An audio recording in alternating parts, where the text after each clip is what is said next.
Belkatobi vit, je vais lui ouvrir les portes comme j'ai ouvert à un certain jeune qui passe son temps aussi à bavarder comme ça. Bah oui.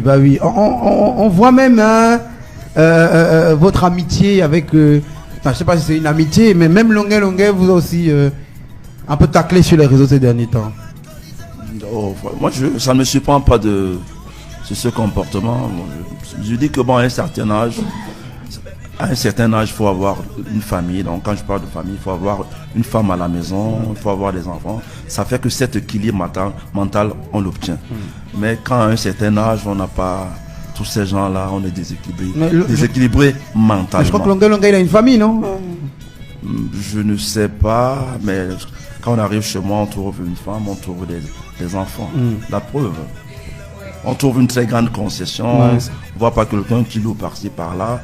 On sent quelqu'un qui est ici, que ce soit au Cameroun ou en France, on sent quand même quelqu'un qui a du solide, quoi. Vous n'avez pas prévu de collaborer avec Longuet aussi un peu quand même? Vous avez même travaillé un peu ensemble? Après tout s'est gâté. Qu'est-ce qui s'est exactement passé? Ça s'est passé qu'il m'a présenté un jeune. Aïe-Yao. Voilà, oui. Un certain Aïe-Yao. Il a demandé que je l'arrange. Il m'a apporté aussi 400 000 francs CFA pour que parce que quand on parle même de 400 000 francs, ce n'était pas pour les arrangements, pour arranger. Cela veut dire que cet argent faisait partie des frais de studio. D'accord. Ça faisait partie pour payer sur les musiciens. Parce que je ne peux pas être en même temps quelqu'un qui joue au clavier, à la guitare. Faire des chœurs.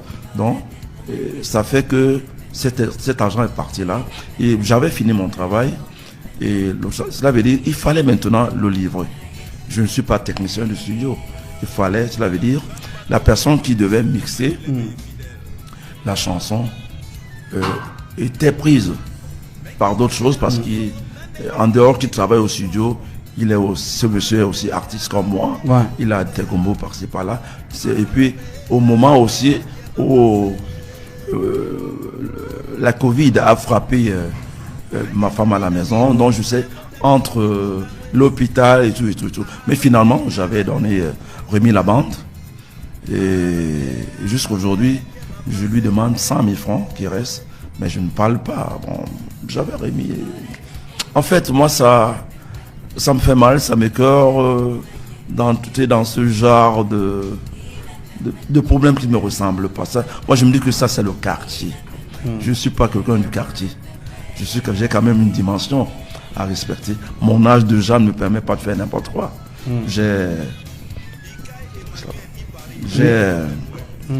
Comme vous voyez, est-ce que ça me ressemble tout cela? Maman, vous étiez chez moi? Bien sûr. Vous avez vu quelqu'un qui...